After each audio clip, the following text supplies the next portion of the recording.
नमस्कार दोस्तों, और कैसे हैं आप। एक बार फिर आपका स्वागत है सैम की रहस्यमय दुनिया में। चलिए आज की कहानी स्टार्ट करते हैं। 24 नवंबर 1971 अमेरिका का एक आम सा दिन।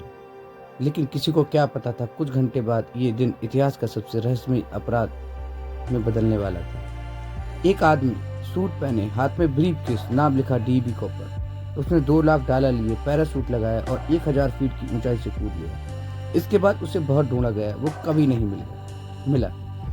क्या वो मर गया? ये इतिहास का सबसे परफेक्ट क्राइम था जो आज तक रहस्य बना हुआ है। जानेंगे इस रहस्य की पूरी कहानी। बात 24 नवंबर 1971 की है। पोलैंड एयरपोर्ट पर एक शांत सा आदमी टिकट काउंटर पर जाता है और airline north Orient airlines flight number 305, और उसने जो टिकट लिया था वो शेटियाल के लिए लिया था। वो काला सूट पहना था, सफेद शर्ट, पतली टाई और एक ग्लास लगाया हुआ था। वह खिड़की के पास का एक सीट लेता है। फ्लाइट टेक ऑफ करती है। कुछ मिनटों बाद वहां एक एयर होस्टेस को चुपके से एक पर्ची देता है। एयर होस्टेस सोचती है कि शायद उसने कोई नंबर दिया होगा और वो बिना देखे रख लेती है। फिर वह आदमी उससे धीरे से कहता है, मैडम आप कोई नोट पढ़ लेना चाहिए, मेरे पास एक बम है।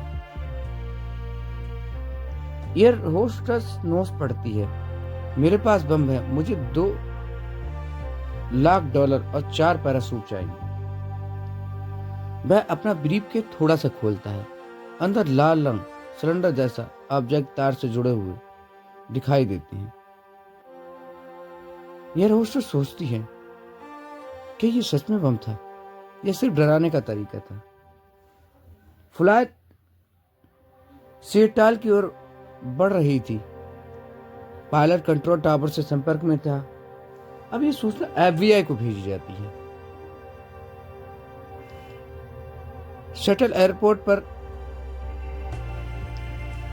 2 लाख डॉलर कैश का इंतजाम किया जाता है। 4 पैराशूट मंगवाए जाते हैं।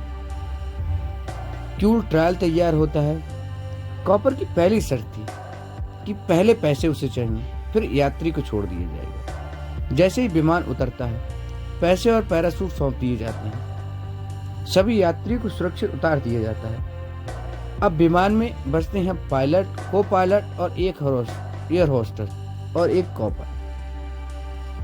रात हो चुकी थी, मौसम खराब था, तेज बारिश हो रही थी। प्लेन एक घने जंगल के ऊपर से गुजर रहा है। अब कॉपर पायलट को 1000 फीट की ऊंचाई पर, प्लेन की जो रफ्तार थी वो 200 मील प्रति घंटा थी, उसे निर्देश देता है कि इसे थोड़ा नीचे लेकर आ। लैंडिंग गियर नीचे आता है। फ्लैप 15 डिग्री पर था। यह सब क्यों? ताकि पीछे की सीढ़ी रियर एयर स्टार से कूद सके। विमान बोइंग 727 यह मॉडल पीछे की सीढ़ी खोल सकता था। कुछ देर बाद कॉकपिट से एक चेतावनी की लाइट जलती है। पीछे का दरवाजा खुलता है और एक फिर झटका, और वह कूद जाता है अंधेरे में, तूफान में, पैसे के बैग के साथ। अगले दिन एफबीआई ने और सेना ने जंगल छान मारती है। कई हेलीकॉप्टर उड़ाए जाते हैं, डाइवर्स को नदी में उतारते हैं, लेकिन कोई लाश नहीं मिलती। न कोई पैराशूट मिलता, न कोई बैग मिलता है। समय बीतता रहता है। अब उसकी छानबीन चलती रहती है। 1980 में कोलंबिया रिवर के किनारे एक बच्चा खेलते हुए कुछ सड़े हुए नोट पाता है।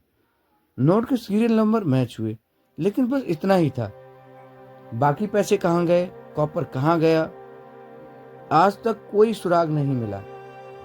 उसकी बहुत सारी सर्चें की गई। 2016 में फेडरल ब्यूरो ऑफ इन्वेस्टिगेशन ने केस बंद कर दिया। 45 साल की जांच के बाद नतीजा शून्य रहा। अब इस पर अलग अलग थ्योरियां हैं। पहली थ्योरी थी वह मर गया क्योंकि रात बहुत ज्यादा रात थी, ठंड था, तेज हवाएं चल रही थी, घना जंगल था, शायद पैराशूट ओपन ना हुआ हो।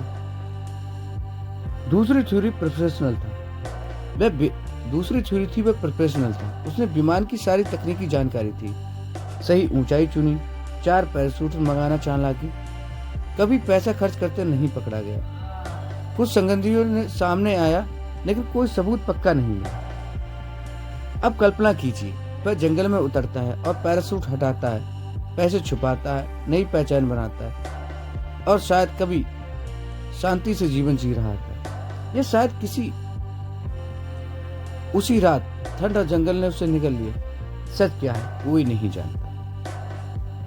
इतिहास में कई अपराध हुए हैं लेकिन ऐसे परफेक्ट मिस्ट्री शायद कोई और हो। एक आदमी, एक छलांग और एक रहस्यमय डीबी कॉपर। अगर आपको ऐसी रहस्यमय केस पसंद है तो चैनल को लाइक और सब्सक्राइब करिए और आप मुझे कमेंट में बताइए क्या वो सच में मर गया था या सिर्फ एक अधूरी कहानी है।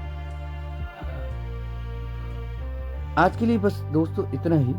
कल फिर मिलेंगे एक नई कहानी, एक नई फिल्म के साथ। धन्यवाद।